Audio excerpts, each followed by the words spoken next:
आज बद्रीनाथ की बर्फीली हवा भी मेरे भीतर की आग को शांत नहीं कर पा रही। यहाँ देवताओं के इस निवास में मैं अपने पापों का प्रायश्चित करने आया हूँ। लेकिन क्या सच में प्रायश्चित संभव है?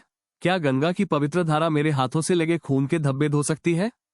चाहे वो सूबेदार साहब की इकलौती बेटी सुधा हो, जो मेरे लिए देवकी बनकर आई और मैंने उसे राधा बनने पर मजबूर कर दिया।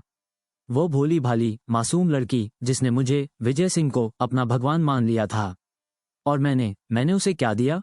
दर्द, अकेलापन और अंत में एक ऐसी मौत जो शायद मैं ही उसका कारण बना। मुझे याद है कैसे पहली बार सुधा को देखा था। सूबेदार साहब के घर, जहां मैं उनकी बंदूकें साफ करता था, उनकी गाड़ियां धोता था।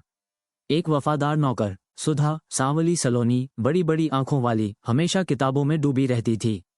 धीरे धीरे वह मेरी ओर आकर्षित हुई और मैं भी उसकी सादगी और निश्चलता पर मुग्ध हो गया। एक अजीब रिश्ता बन गया था हमारा।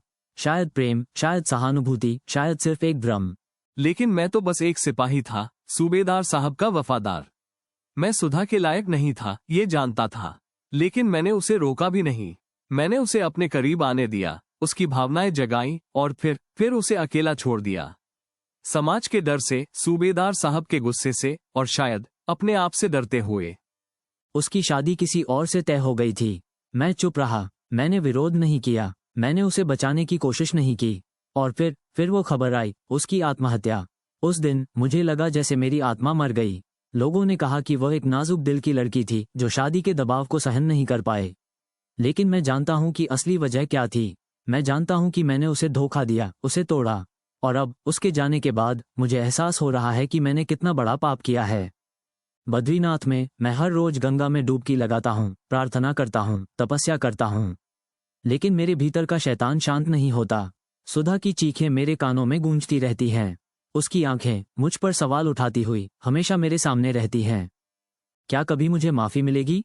क्या कभी मैं इस अपराध बोझ से मुक्त हो पाऊंगा? या फिर मैं हमेशा गुनाहों का देवता बनकर ही रह जाऊंगा, जो अपनी ही बनाई हुई आग में जलता रहेगा?